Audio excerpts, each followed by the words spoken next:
The fashion magazine lay open on our kitchen counter like a gauntlet thrown down, its glossy pages showcasing men in $1,000 suits that probably cost more than my monthly mortgage payment.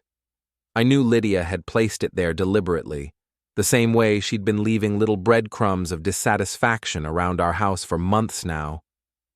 "You dress like a nobody, Brooks," she said, without looking up from her phone, her manicured fingers scrolling through what I assumed was another gallery client's Instagram feed. "I'm embarrassed to be seen with you." I stood there in my flannel shirt and work boots, still smelling faintly of concrete dust from the construction site I'd been inspecting all day. My hands, calloused from years of real work, gripped my coffee mug a little tighter. The irony wasn't lost on me that the woman criticizing my appearance was sitting in a house I'd bought with money I'd earned wearing exactly these clothes.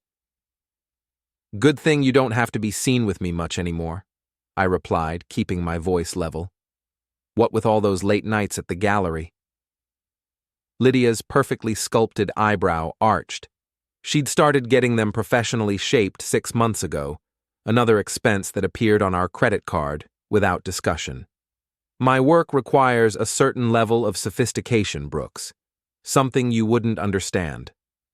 I wanted to laugh. Sophistication.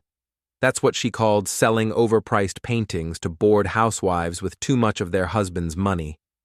I engineered bridges and buildings that would outlast us all, but apparently that wasn't sophisticated enough for Mrs. Brooks Peterson, art consultant to the culturally pretentious. "Right," I said, taking a sip of coffee. "Because helping rich people spend money on pictures requires so much more skill than making sure buildings don't fall down." She finally looked up, her green eyes flashing with the kind of irritation she usually reserved for contractors who tracked mud through her precious gallery. "Don't be crude, Brooks. You know what I mean." I did know what she meant. I'd been hearing variations of this conversation for months now. Ever since she'd started working with Julian Rourke at the Meridian Gallery downtown, Lydia had developed opinions about everything from my wardrobe to my choice of beer to the way I talked to our neighbors. Apparently, my blue-collar authenticity was cramping her newfound artistic style. "I'm going to grab a shower," I said, heading toward the stairs. "Try not to redecorate our bedroom with more magazine clippings while I'm gone." Behind me, I heard her phone hit the granite countertop with more force than necessary. "You're impossible, Brooks. Absolutely impossible." The hot water felt good against my shoulders as I stood under the shower head, letting the day's tension drain away. Through the bathroom window, I could see Mrs. Delaney working in her garden next door. Eleanor Delaney was 73 years old and had lived in this neighborhood longer than anyone. She knew everyone's business, usually before they knew it themselves. Lately, I'd noticed her giving me sympathetic looks over the fence, the kind of expression that suggested she knew something I didn't. When I came back downstairs 20 minutes later, Lydia was gone. Her BMW wasn't in the driveway, and there was a note on the kitchen counter written in her careful script, "Working late again. Don't wait up." It was the 4th time this week. I opened the refrigerator looking for something to make for dinner and found a bottle of champagne I didn't recognize. Dom Perignon, the kind of stuff that cost more than I spent on groceries in a month. There was a small card attached. "Thank you for your exquisite taste. A grateful client." Funny thing about that card. The handwriting looked distinctly masculine, and I'd never known any of Lydia's clients to send gifts to our house. They usually dealt with her at the gallery or at their own homes during consultations. I left the champagne where it was and made myself a sandwich, eating it while standing at the kitchen window and watching Mrs. Delaney's cat stalk something in the bushes. The old woman was still outside, and when she saw me, she waved. I opened the window. "Evening, Eleanor. Working late in the garden?" "Oh, you know how it is, Brooks. These old bones don't sleep much anyway." She paused, pruning shears in hand, and gave me that look again. "Lydia's working late again, I see." "Gallery business," I said, keeping my tone neutral. Mrs. Delaney nodded slowly. That gallery certainly keeps busy hours. Lots of evening appointments, I imagine. There was something in her tone that made me pay attention. Eleanor Delaney didn't make casual conversation. Every word was chosen deliberately.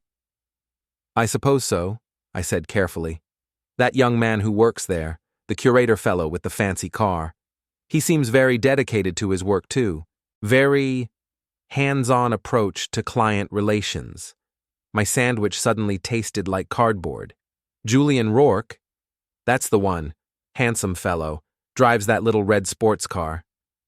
She snipped another faded bloom from her roses. Funny thing about dedication, Brooks. Sometimes people get so focused on their work they forget about everything else, like wedding rings. I felt something cold settle in my stomach, but I kept my voice steady. What do you mean, Eleanor? She looked up at me then, her blue eyes sharp despite her age. Just an observation, dear. From an old woman who's seen a lot of things over the years. She gathered her gardening tools. You're a good man, Brooks, too good to be taken for a fool. After she went inside, I stood at the window for a long time, staring at nothing. The champagne in the refrigerator seemed to mock me from behind the closed door. I thought about Julian Rourke, with his perfectly styled hair and his European suits and his red Porsche that probably cost more than I made in 2 years. I thought about Lydia's new interest in sophisticated fashion and her sudden dissatisfaction with everything about our life together. I thought about the late nights and the expensive gifts and the way she'd started looking at me like I was something she'd outgrown. Most of all, I thought about Mrs. Delaney's comment about wedding rings. That night, I lay in bed listening for Lydia's car in the driveway. She came home at 1:47 a.m., moving quietly through the house like she was trying not to wake me. I kept my breathing steady and my eyes closed as she slipped into bed, smelling faintly of expensive cologne that definitely wasn't mine. The next morning, she was already gone when I woke up. Another note on the kitchen counter. Early meeting with a client. See you tonight. But I had a feeling I wouldn't be seeing her at all. The Rusty Nail wasn't the kind of place Lydia would ever set foot in, which made it perfect for what I needed to do. Eddie Morrison sat across from me in a booth that had seen better decades, nursing a beer and listening to my story with the kind of attention he'd once reserved for enemy positions in Afghanistan. So let me get this straight, Eddie said, his weathered face serious. Your wife's been coming home late, there's expensive gifts showing up at your house, and the neighbor lady thinks she's screwing around with some art gallery pretty boy. That's the situation, I confirmed, taking a sip of my own beer. Eddie and I had been friends since high school, and he was one of the few people I trusted completely. His security consulting business meant he knew people who could find things out, no questions asked. And you want to know for sure before you do anything about it. I want to know everything, Eddie. If Lydia's cheating, I need proof. If she's planning to leave me for this Julian character, I need to know that too. And I need to know it before she does. Eddie nodded slowly. I still got that contact from my PI days. Guy named Tommy Chen, used to be a cop before he went private. He's discreet, and he's thorough. He pulled out his phone. What's your wife's full name and where does she work? Lydia Catherine Peterson. She works at the Meridian Gallery on 5th Street downtown. Her business partner is Julian Rourke. And you want full surveillance? Photos, financial records, the works? Everything, I said. I want to know where she goes, who she sees, and what she's really doing during all those late nights. Eddie made the call right there in the bar, speaking in low tones to his contact. When he hung up, he looked grim. Tommy can start tomorrow.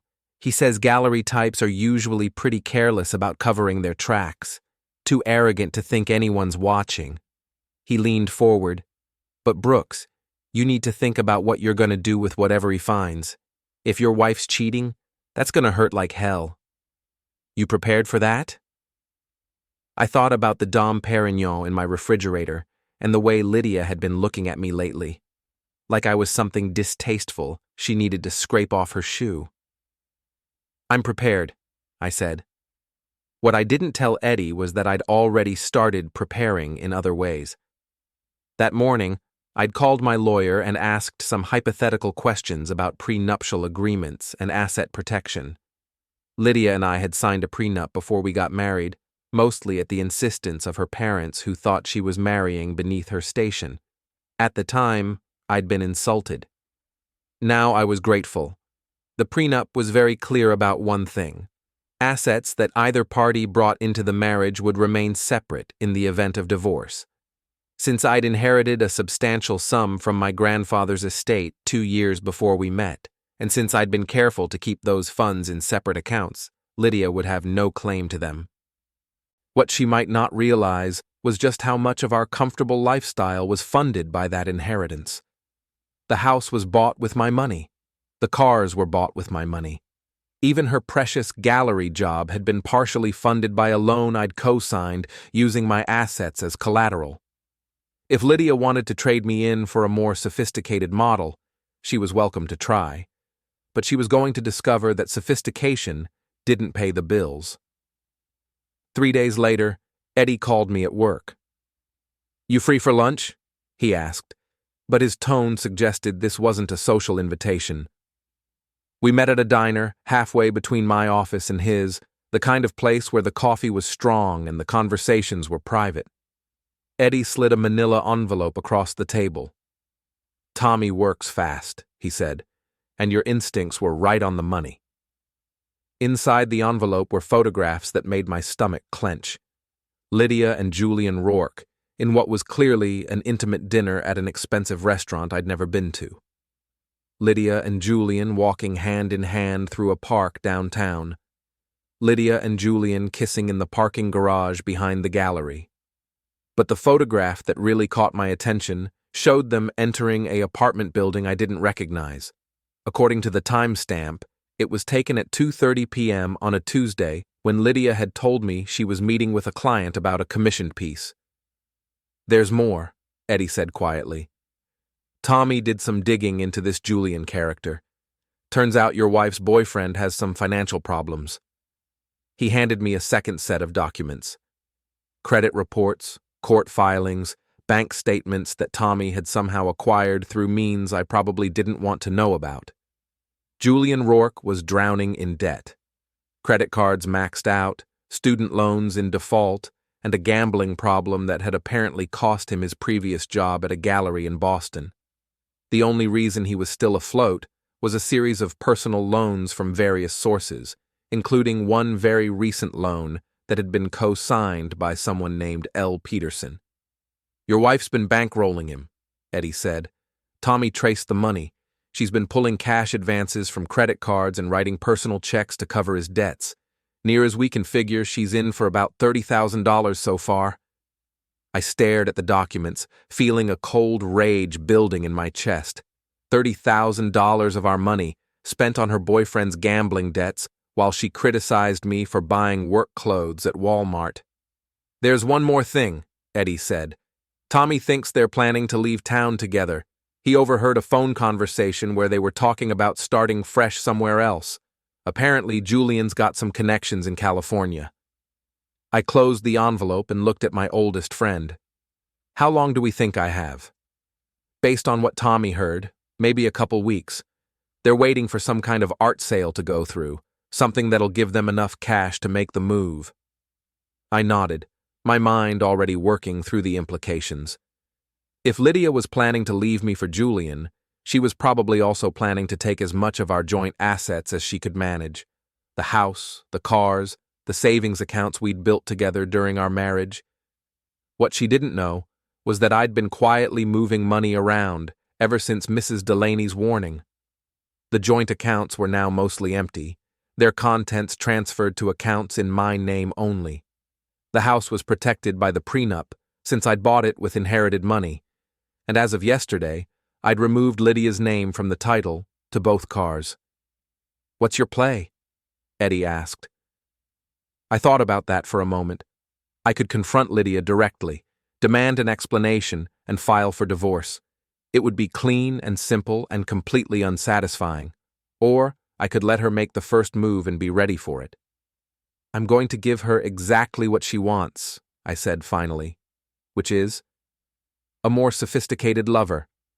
I stood up, leaving money on the table for my untouched coffee, and all the financial responsibility that comes with him.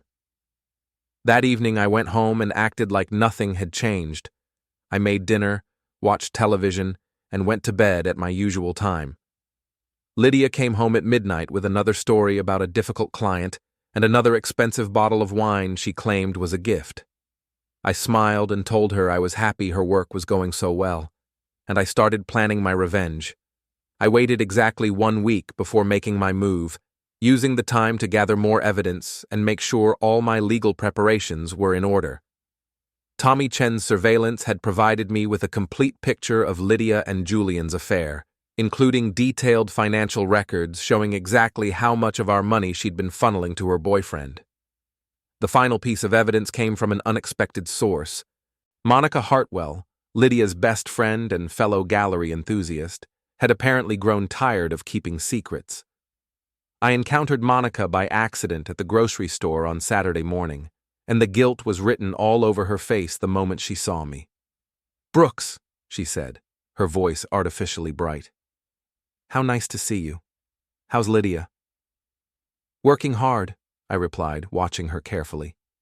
"You know how dedicated she is to her clients." Monica's smile faltered. "Yes, well, the art world is very demanding. Lots of evening events and private consultations.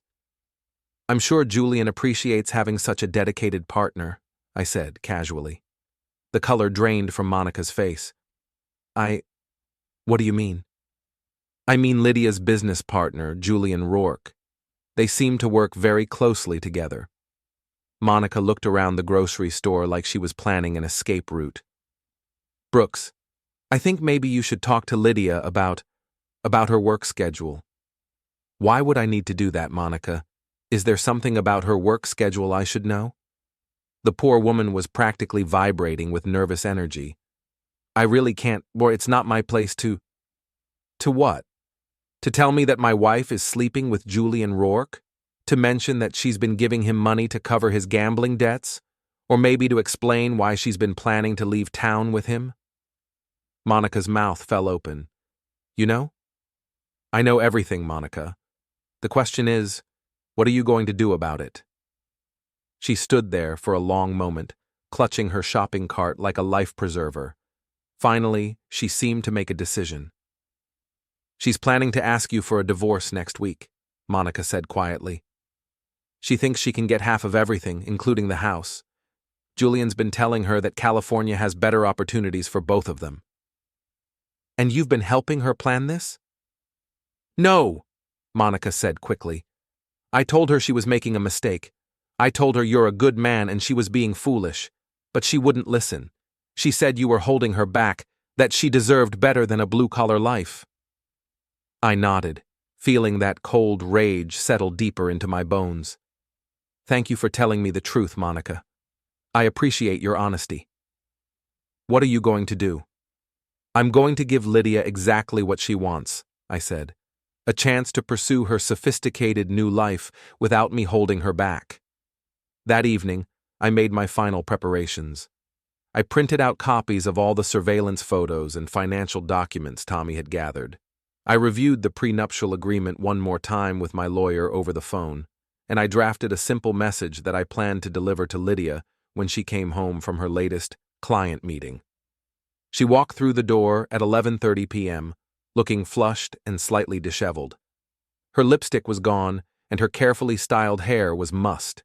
She was carrying another expensive bottle of wine and wearing a smile that suggested she thought she was getting away with something.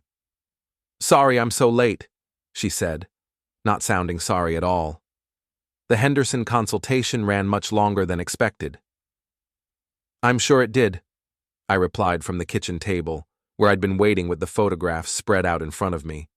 Something in my tone made her pause. "What's wrong?" "Come have a look," I said, gesturing to the table. Lydia approached slowly, and I watched her face change as she saw the photographs. The color drained from her cheeks, then rushed back in a wave of angry red. "You had me followed?" she demanded. I had my wife investigated when I suspected she was lying to me, I corrected. Turns out my suspicions were correct. She looked at the photos of herself and Julian, her hands shaking slightly. Brooks, I can explain. Can you explain this? I handed her the financial documents showing the money she'd been giving Julian. $30,000, Lydia. $30,000 of our money to cover your boyfriend's gambling debts. Her mouth opened and closed like a fish out of water. It's not. He was going through a difficult time. Or this. I showed her the surveillance report detailing their apartment visits and travel plans. Planning a romantic getaway to California? How thoughtful of you to use our joint savings to fund it. Lydia's shock was giving way to anger. You have no right to spy on me. I have every right to protect myself from a cheating wife who's been stealing money to support her lover, I replied calmly. But don't worry, Lydia. I'm going to solve this problem for both of us. I reached into the folder and pulled out the divorce papers I'd had prepared. Her name was already filled in, along with a complete accounting of our assets and debts. Thanks to the prenuptial agreement and my careful financial planning, she would be walking away with very little. You dress like a nobody, I said, echoing her words from the week before. I'm embarrassed to be seen with you. Well, good luck with a more stylish lover. I tossed the divorce papers on the table in front of her. Lydia stared at the documents like they were written in a foreign language. Then she looked up at me, and I saw something that might have been panic in her eyes. No, she screamed. You can't. Brooks, you don't understand. Julian and I, it's not what you think, it's just, we have a connection through art. It's intellectual, not physical. Really? I picked up one of the photographs showing them kissing in the parking garage. This looks pretty physical to me. That was just, we were celebrating a successful sale. By sticking your tongue down his throat? Lydia's composure cracked completely. Fine. Yes, we're involved, but it doesn't mean anything, Brooks. It's just excitement. Something different. You and I, we can work through this. Work through what? The lying, the cheating, or the $30,000 you stole to pay your boyfriend's debts? I didn't steal anything. That's our money. I had every right. Actually, you didn't. I pulled out another set of documents. Funny thing about community property, Lydia. It only applies to money earned during the marriage. The money you've been giving Julian came from accounts funded by my inheritance. Money that, according to our prenuptial agreement, belongs exclusively to me.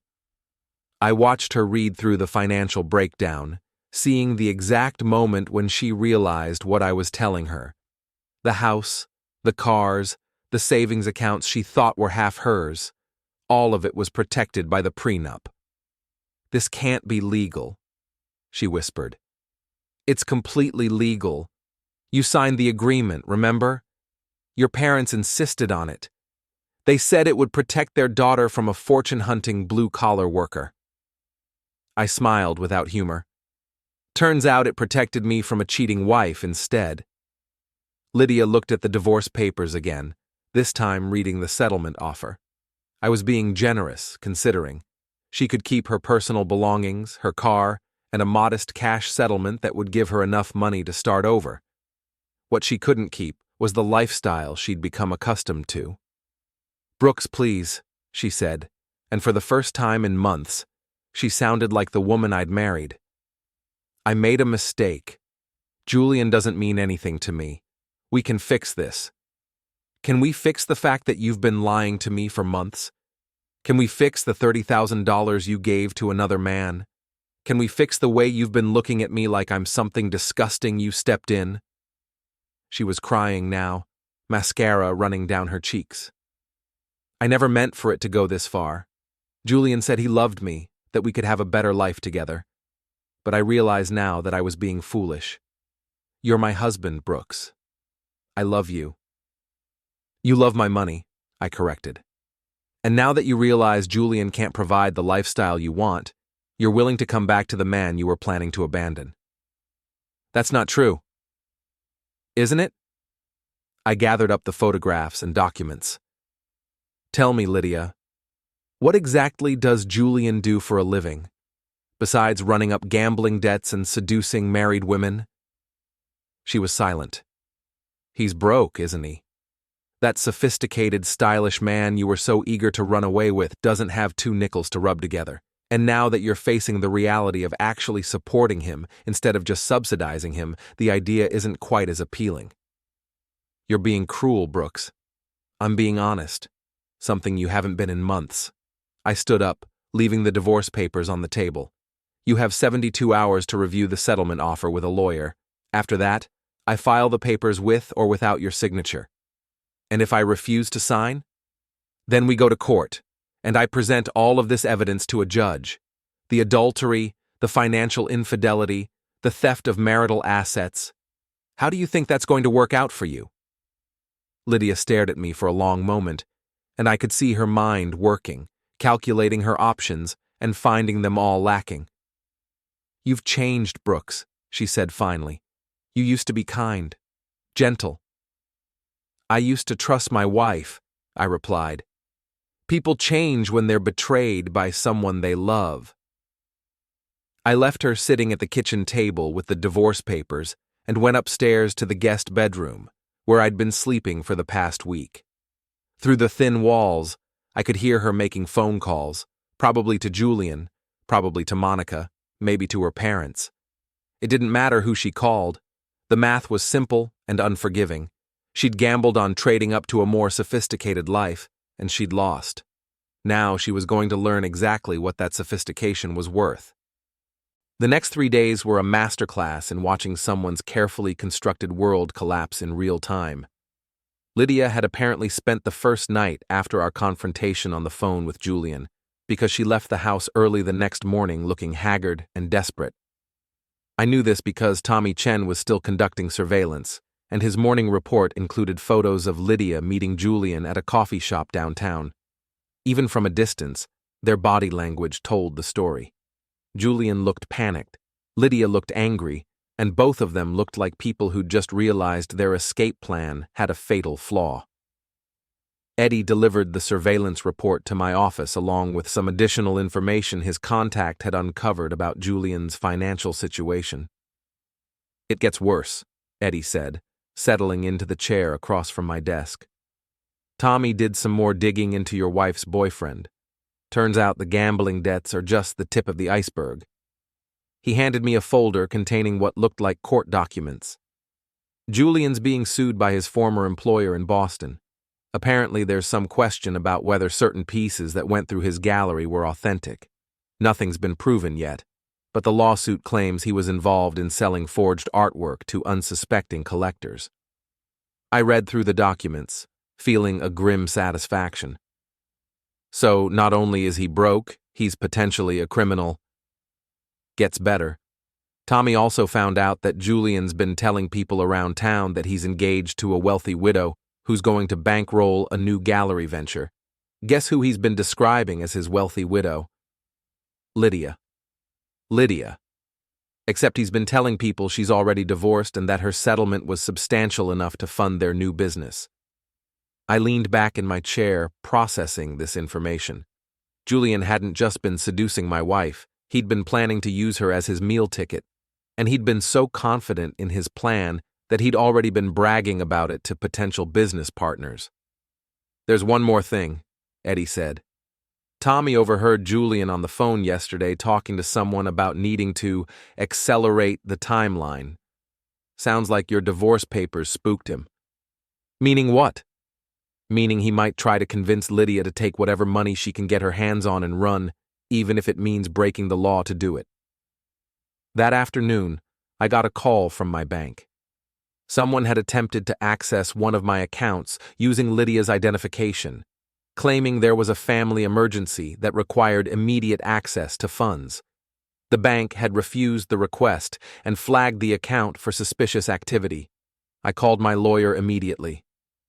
Can she access any of our joint accounts? I asked. Not the ones you've already moved money out of, he replied, but she still has legal access to the checking account and the household credit cards until the divorce is finalized. How much damage can she do? Depends on your credit limits and account balances. But Brooks, if she's planning to liquidate assets before the divorce is final, that could actually work in your favor. It would demonstrate financial misconduct that would strengthen your position in court. I thought about that. What if I let her make the attempt? You mean document her trying to steal marital assets? That's risky, but it could be effective. Just make sure you have good records of everything. That evening, I came home to find Lydia in the kitchen with papers spread across the counter. She looked up when I walked in, and I could see she'd been crying. "Brooks, we need to talk," she said. "About what?" "About the divorce. About the settlement you're offering." She gestured to the papers. "I've been reviewing everything with a lawyer, and this isn't fair. I'm entitled to half of our assets, regardless of what that prenup says." "Really? What did your lawyer tell you about prenuptial agreements?" "He said they can be challenged, especially if one party was coerced into signing." I almost laughed. "Coerced? Lydia, your parents insisted on that prenup. Your father practically held a gun to my head to make me sign it." "That's not how I remember it." "Then you have a convenient memory. But it doesn't matter what you remember. What matters is what you signed and what the law says about separate property." She stood up, and I could see she was trying to gather courage for something. "What if I told you I was willing to fight this? What if I told you I'd rather go to court than accept your insulting settlement offer?" "I'd tell you to go ahead. I'd also tell you to make sure your lawyer explains what happens when adultery and financial misconduct are presented as evidence in a divorce proceeding." "You're bluffing." "Am I?" I pulled out my phone and showed her one of the photographs Tommy had taken. "This is you and Julian 3 days ago, meeting at the Riverside Cafe. You were discussing how to access my bank accounts without my permission." Her face went white. "You're still having me followed?" "I'm protecting my interests, just like you've been protecting yours by stealing money to give to your boyfriend." "I never stole anything." "Then explain the $30,000 in cash advances you've taken from our credit cards. Explain the personal checks you've written to Julian Rourke. Explain the attempt to access my bank account yesterday." Lydia sank back into her chair, looking defeated. "Julian said you'd never find out about the money. He said we could pay it back after we got established in California."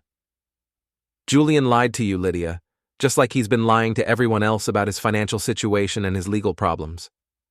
"What legal problems?" I handed her the court documents Eddie had brought me. "Your sophisticated boyfriend is being sued for art fraud. Did he mention that when he was seducing you?" She read through the papers, her face growing paler with each page. "This can't be right. Julian deals with authentic pieces. He has an excellent reputation." "He has a reputation, all right, just not the kind you think." I watched her process this information, seeing the exact moment when she realized that everything Julian had told her was a lie. The wealthy connections, the California opportunities, the bright future he'd painted for them. All of it was fiction designed to manipulate her into funding his escape from his problems. "He used me," she whispered. "Yes, he did. And you let him because you were so eager to trade up from your embarrassing blue-collar husband." She looked up at me with something that might have been shame in her eyes. "Brooks, I'm sorry. I know I made terrible mistakes, but can't we work through this? Can't we try to save our marriage?" Why would I want to save a marriage with someone who thinks so little of me? Someone who was willing to steal money and lie for months just to get away from me? Because I love you. No, Lydia. You love the lifestyle I provided. You love the house and the cars and the financial security, but you don't love me. If you loved me, you wouldn't have been able to look me in the eye every day while you were planning to leave me for another man. She was crying again, but this time it looked like genuine remorse rather than panic. What can I do to fix this? You can sign the divorce papers and accept the settlement I've offered. It's generous, considering the circumstances. And if I don't? Then we go to court, and I present evidence of your adultery, your theft of marital assets, and your plan to defraud me of community property. How do you think that's going to work out for you? Lydia stared at the divorce papers for a long moment. Will you give me one more day to think about it? 24 hours, I agreed. After that, I file the papers regardless of whether you've signed them. She nodded and gathered up her legal documents. Brooks? What? For what it's worth, I really am sorry. I never meant for things to go this far. I know, I said, but sorry doesn't fix what you broke. After she went upstairs, I called Eddie and asked him to have Tommy increase surveillance for the next 24 hours. If Lydia and Julian were planning one last desperate move, I wanted to be ready for it. What I didn't expect was how desperate that move would be. Tommy Chen's call came at 6:30 a.m., waking me from the first decent sleep I'd had in weeks. You need to get down here, he said without preamble. Your wife and her boyfriend just broke into the gallery. I was dressed and in my truck within 10 minutes, driving toward downtown with Tommy's voice still echoing in my head. He'd been conducting overnight surveillance when he saw Lydia and Julian arrive at the Meridian Gallery at 5:45 a.m., using keys to enter through the back door. They're not supposed to be there? I'd asked. Gallery doesn't open until 10, and according to the schedule posted on their website, they're closed today for inventory. Whatever they're doing, they don't want witnesses. I met Tommy in the parking lot across from the gallery, where he handed me a pair of binoculars and pointed toward the building's large front windows. They've been in there for about 45 minutes, he said, moving around a lot, but I can't tell exactly what they're doing. Through the binoculars, I could see figures moving in the gallery's main showroom.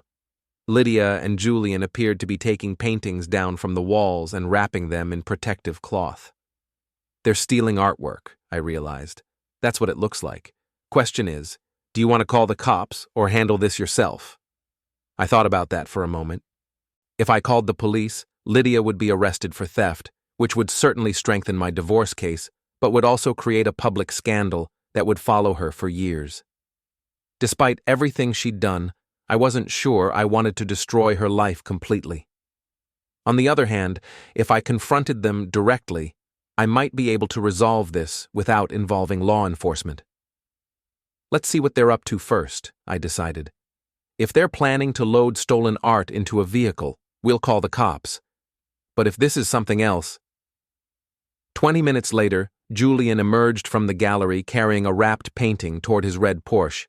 Lydia followed with a second piece, both of them moving quickly and looking around nervously. That's theft, Tommy said. You want me to call it in? Wait. Something about their behavior seemed off. If they were stealing gallery artwork, wouldn't they be more careful about being seen? They're parked right in front of the building. As we watched, Julian loaded the paintings into his car and then returned to the gallery with Lydia. They emerged a few minutes later with what looked like paperwork and a laptop computer. Maybe they're not stealing, I said slowly. Maybe they're trying to liquidate assets before someone else can stop them. My phone rang. It was my lawyer. Brooks, we have a problem, he said. I just got a call from the gallery's insurance company. Someone filed a claim yesterday for 2 paintings that were allegedly damaged in a water leak. The claim is for $45,000. Let me guess. The claim was filed by Julian Rourke? How did you know? Because I'm watching him load those allegedly damaged paintings into his car right now. There was silence on the other end of the line. That's insurance fraud, Brooks. If he's claiming those paintings were damaged and then selling them, he's stealing from the insurance company and from the gallery's owners. And my wife is helping him do it. I hung up and called the police. 20 minutes later, 2 patrol cars pulled up to the gallery just as Julian and Lydia were preparing to leave. I watched from across the street as the officers approached them, asked to see identification, and then requested to examine the contents of Julian's car. The conversation that followed was brief and one-sided. Julian tried to explain that he had permission to remove the paintings for restoration work, but he couldn't produce any paperwork to support his claim. When the officers called the gallery's owner to verify his story, they learned that no one had authorized the removal of any artwork. Lydia and Julian were both arrested on charges of theft and insurance fraud. I drove home and waited for the phone call I knew was coming. It came 3 hours later. Lydia, calling from the county jail. "Brooks, I need you to bail me out," she said without preamble. "Do you?" "Please, this is all a misunderstanding. Julian said the gallery owner had given him permission to move those paintings for safekeeping." "And you believed him?" There was silence on the other end of the line. "He showed me paperwork." "Forged paperwork, I'm guessing. Just like the forged insurance claim he filed yesterday?" "You know about the insurance claim?" "I know about everything, Lydia. The question is, why should I help you get out of jail when you were planning to use stolen artwork to fund your escape to California?" "That's not... We weren't going to steal anything. Julian said we could sell the paintings and then pay the gallery back after we got established." "With what money? Julian's broke, remember? He doesn't have any legitimate income, and now he's facing criminal charges for art fraud in 2 states. I could hear her crying on the other end of the line. "Brooks, please. I know I've made terrible mistakes, but I can't stay in jail. I'll lose my job, my reputation, everything." "You should have thought about that before you decided to help your boyfriend commit insurance fraud." "I didn't know it was fraud. Julian told me the paintings were damaged and that the insurance company had already approved the claim." "And you didn't think to verify that with the gallery owner, or with the insurance company, or with anyone who wasn't your lying boyfriend?" She was sobbing now. "Please, Brooks, I'll sign the divorce papers. I'll accept your settlement offer. I'll do whatever you want. Just please don't leave me in here." I thought about that for a moment. Lydia was facing serious criminal charges that could result in years in prison. Even if she managed to avoid jail time, she would have a criminal record that would make it nearly impossible for her to work in the art world again. In a way, Julian had already destroyed her life more thoroughly than I ever could have. "I'll post your bail," I said finally. "But I want those divorce papers signed before you walk out of that courthouse." "Yes, anything. Thank you, Brooks. Thank you so much." "Don't thank me yet, Lydia. Thank me when you're not wearing an orange jumpsuit." I drove to the courthouse and posted Lydia's bail, watching as she emerged from the holding area looking haggard and defeated. Her expensive clothes were wrinkled, her makeup was gone, and her carefully styled hair was a mess. She looked, for the first time in months, like someone who understood the consequences of her actions. "Where's Julian?" she asked as we walked toward my truck. "Still in jail? Apparently his bail was set higher than yours because of the outstanding warrant from Boston." "Outstanding warrant?" "For the art fraud case I told you about. Turns out he's been avoiding that trial for 6 months. Lydia stopped walking. "He's a fugitive?" "He's a criminal, Lydia. A con artist who targeted you because he thought you had money he could steal. And you fell for it because you were so desperate to escape from your boring blue-collar life." We drove to my lawyer's office in silence. Lydia signed the divorce papers without reading them, her hands shaking as she wrote her name. "What happens now?" she asked. "Now you face the criminal charges. Now you explain to your parents why you're facing jail time for theft and fraud. Now you figure out how to rebuild your life without Julian's help and without my financial support. And you? What do you get out of this?" I thought about that question as we drove back toward our house, my house, now that the divorce papers were signed. "I get my life back," I said finally. "I get to stop pretending that I don't notice when my wife looks at me with contempt. I get to stop funding a lifestyle for someone who thinks I'm beneath her." "I never thought you were beneath me, Brooks." "Yes, you did. And that's okay, Lydia. Because it turns out you were right about one thing. We really weren't suited for each other." I dropped her off at the house to collect her belongings, giving her 2 hours to pack whatever she could fit in her car. When I returned, she was gone, leaving only a note on the kitchen counter. "I'm sorry for everything. I hope someday you can forgive me. L. I crumpled up the note and threw it away.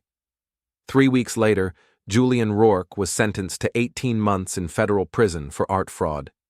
Lydia pled guilty to theft charges and received 2 years probation plus community service. Her career in the art world was over, and last I heard, she was working as a receptionist at a dental office in another state. I kept the house, the cars, and my self-respect, and I never had to wear a suit to work again.